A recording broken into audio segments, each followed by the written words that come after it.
무역 흑자 87억 달러. 역대급 호황이라는데? 그런데 왜 환율은 1464원까지 폭등했을까요? 범인은 그곳에 있지 않았습니다. 지금부터 진범을 공개합니다. 2부에서 M2 통화량이라는 범인을 잡았습니다. 1,500조 원이나 늘어나며 우리 돈의 가치를 희석시켰죠.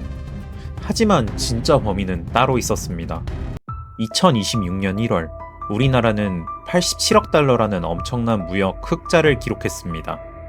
무려 12개월 연속 흑자 행진입니다. 수출액만 659억 달러로 전년보다 34% 가까이 폭증했고, 특히 반도체는 2배나 늘며 역대 최대치를 달성했습니다. 그런데 이상한 일이 벌어졌습니다.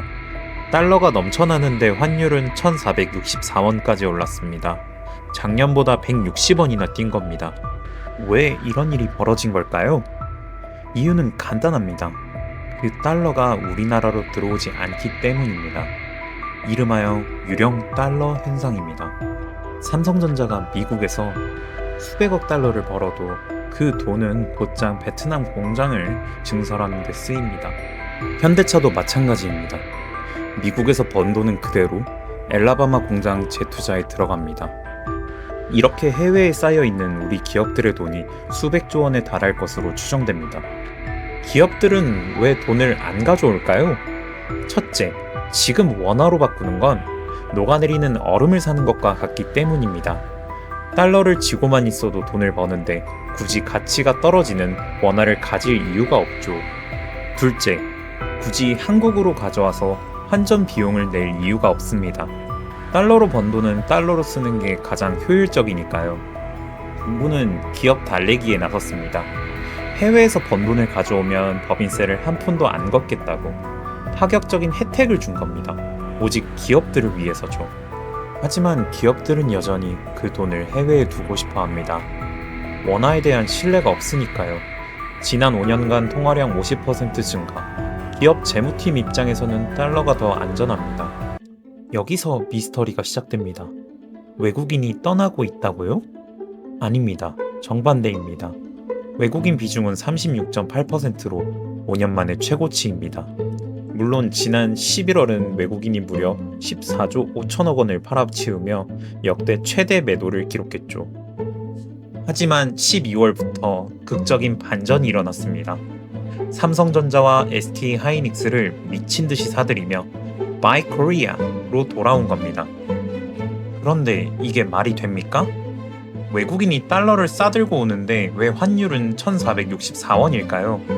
교과서대로라면 원화 강세여야 합니다. 돈은 수익률이 높은 곳으로 흐릅니다. 한미 금리차 1.25%포인트, 성장률마저 미국이 더 높습니다. 여기에 결정타가 있었습니다. 레고랜드 사태와 부동산 PF 부실, 시장의 신뢰가 깨져버린 겁니다. 결국 서학개미와 국민연금은 한국을 떠나 달러 자산으로 대이동을 시작했습니다.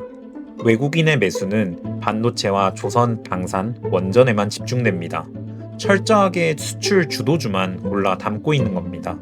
정부가 세금 감면까지 해주며 말려보지만 투자자들은 오히려 더 빠르게 해외로 떠납니다. 자본은 정직합니다. 말이 아니라 숫자를 믿으니까요. 외환 보유고도 줄어들고 있습니다. 정부가 환율 방어에 달러를 쓴 흔적으로 해석됩니다. 이것도 지속 가능하지 않습니다. 이런 추세가 계속되면 시장에선 신용등급 하향 가능성까지 입에 오르내립니다. 환율이 오르면 투자자가 떠나고 투자자가 떠나면 다시 환율이 오르는 최악의 악순환이 시작된 겁니다. 마지막 퍼즐은 서로 맞지 않는 조각들. 2025년 한 해 동안 달러의 힘을 나타내는 달러 인덱스는 약 10% 하락했습니다. 그렇다면 원화도 강세여야 정상 아닐까요? 달러가 약해졌으니까요. 하지만 현실은 정반대입니다. 달러 인덱스는 97.7로 떨어졌는데 원 달러 환율은 1464원을 뚫었습니다. 달러는 약세, 원화는 초약세입니다. 같은 기간 유로화 가치는 달러 대비 13% 올랐는데 원화만 12% 떨어졌습니다. 이걸 디커플링, 즉 분리 현상이라 합니다. 과거에는 미국이 기침하면 우리는 독감, 달러와 원화가 함께 움직였습니다. 하지만 지금은 미국이 건강해도 우리만 아픕니다. 이게 바로 한국 리스크입니다. 더 이상 달러 탓만 할 수 없습니다.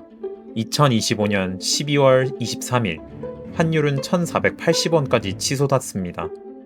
2008년 금융위기 이후 최고 수준이었습니다. 정부가 총력 개입해서 겨우 1,450원대로 낮췄습니다. 하지만 근본 문제는 그대로입니다. 또다시 치솟을 수 있습니다. 정리하겠습니다. M2 폭증으로 신뢰 하락, 자본 이탈로 환율 상승, 그리고 더 많은 이탈, 일부에서 말한 아이폰, 해외여행은 안 하면 그만일 수도 있습니다. 하지만 에너지와 식량은 피할 수 없죠.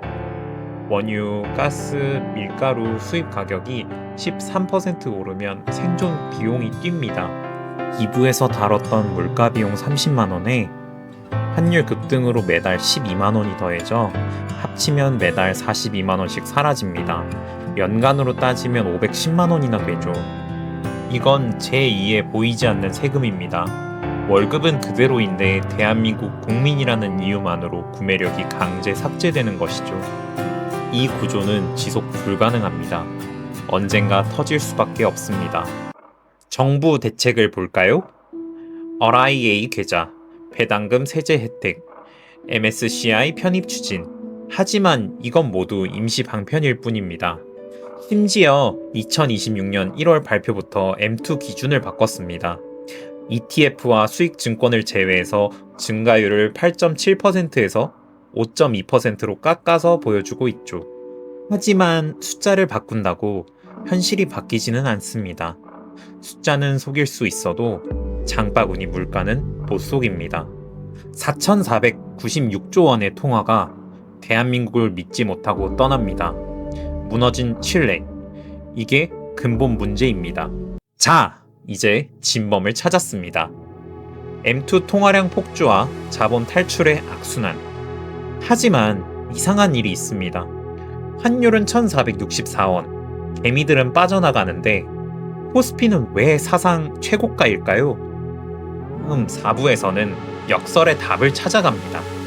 이것은 양극화의 비극입니다. 반도체 슈퍼사이클과 섹터 양극화의 비밀. 구독과 알림 설정 부탁드립니다.